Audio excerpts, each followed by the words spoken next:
Reboot your credit card with Apple Card. It gives you unlimited daily cash back that can earn 4.15% annual percentage yield when you open a savings account. A high-yield, low-effort way to grow your money with no fees. Apply for Apple Card now in the Wallet app on iPhone to start earning and growing your daily cash with savings today. Apple Card subject to credit approval. Savings is available to Apple Card owners subject to eligibility. Savings accounts by Goldman Sachs Bank USA. Member FDIC. Terms apply. You're ready for a comeback. And with Purdue Global, you can do more than take classes. You can take charge of your story, of your career, of your life. Earn a degree you can be proud of and get an education employers respect. It's time, your time, not just to go back to school, but to come back and move forward with Purdue Global, Purdue's online university for working adults. Start your comeback at purdueglobal.edu.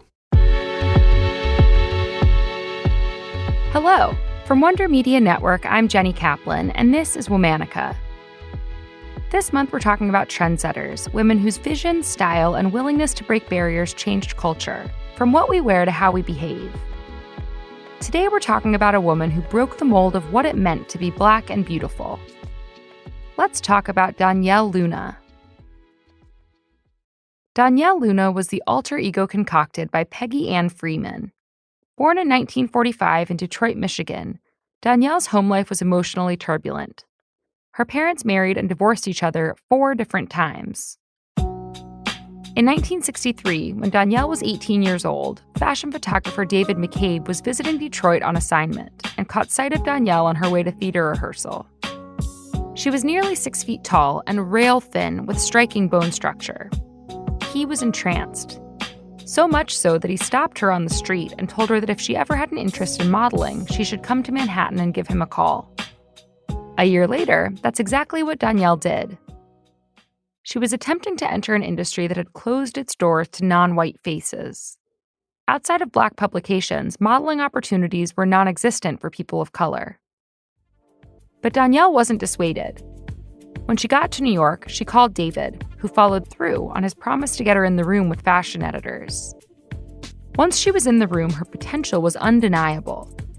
In addition to her height and slender frame, Donyale had racially ambiguous caramel-colored skin, an oval-shaped face, full lips, high cheekbones, and large almond-shaped eyes. The editors of Harper's Bazaar were so taken with her look that they had an illustrator sketch Donyale. In January of 1965, that sketch was featured on the cover of Harper's Bazaar. It was technically the first non-Black publication to feature a Black model.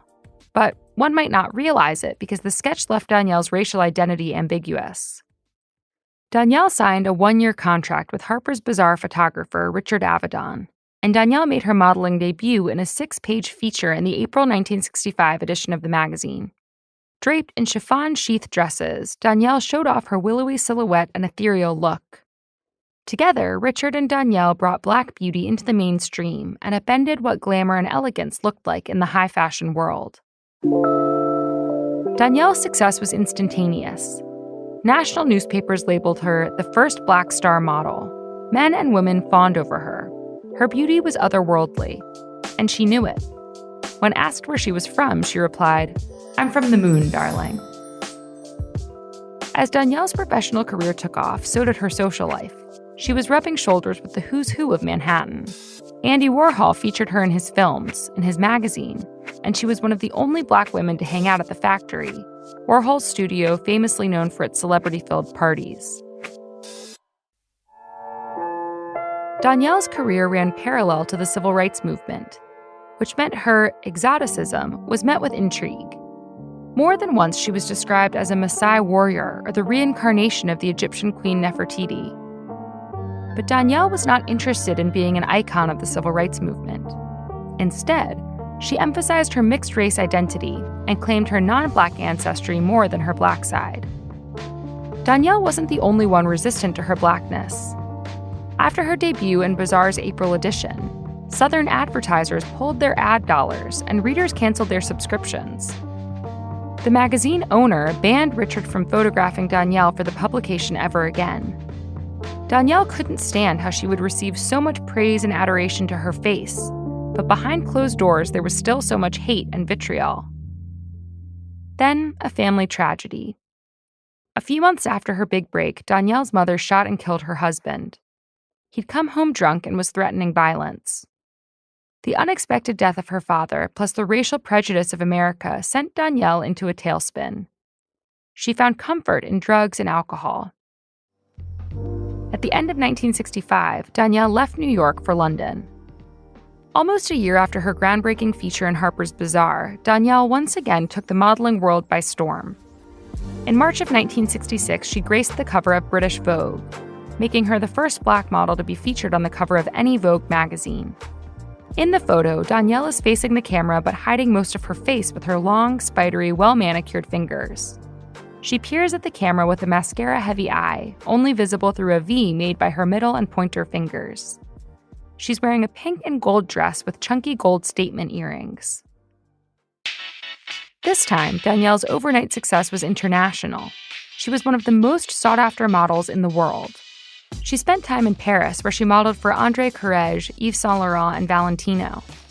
Later that spring, a French magazine hired 11 different photographers to photograph Donyale. Due to her ability to shapeshift, not a single portrait looked like the other.